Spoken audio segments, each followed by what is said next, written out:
ఆహ్వానిస్తూ ఉన్నాం.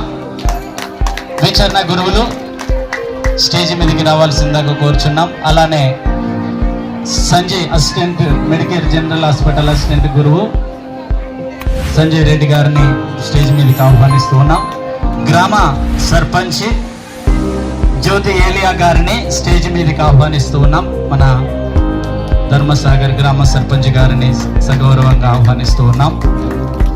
అలానే గంగారపు ఆదాం శాంతమ్మ ఫౌండేషన్ చైర్మన్ అజయ్ ఆదాం గారిని స్టేజ్ మీదకి ఆహ్వానిస్తూ ఉన్నాం.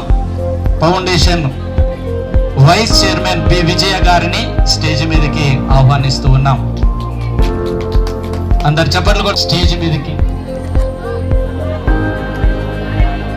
అనురాగ్ గారిని స్టేజ్ మీదకి ఫాదర్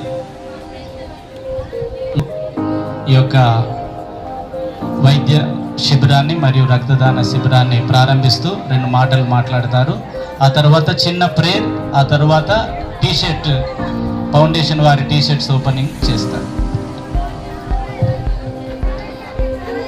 సో ఈరోజు మనం ఉచిత వైద్య శిబిరాన్ని అదేవిధంగా రక్తదానాన్ని ఏర్పాటు చేసుకోవడం జరిగింది. ఈ సందర్భంగా ఫాదర్ జోజబాబు గారికి అదేవిధంగా అజయ్ గారికి సంఘ పెద్దలకి ఇచ్చేసిన వారందరికీ ఆహ్వానం పలుకుతూ ఈ యొక్క ఉచిత మెగా శిబిరాన్ని సద్వినియోగపరుచుకొని ఎక్కడైతే సమస్యలు ఉన్నాయో ఆ సమస్యలని ఐడెంటిఫై చేస్తారు. మా డాక్టర్స్ వచ్చారు ఇక్కడికి, ఆర్థోపెడిషియన్, జనరల్ మెడిసిన్, గైనకాలజిస్ట్, ఇంకా వేరే డాక్టర్స్ వచ్చారు. వారు కూడా మీ యొక్క సమస్యను చెప్పుకుంటే ఒకవేళ హాస్పిటల్కి రమ్మని చెప్తే ఖచ్చితంగా హాస్పిటల్ రావడానికి ప్రయత్నం చేయండి. ఎందుకంటే వారు ఊరికే చెప్పరు హాస్పిటల్కి రమ్మని చెప్పి, సమస్య ఉంటేనే చెప్తారు. సో కాబట్టి ఇక్కడ చేసిన తర్వాత ఇంకేదైనా ఫర్దర్ ఇన్వెస్టిగేషన్ చేయాలంటే హాస్పిటల్కి రావాల్సిందే.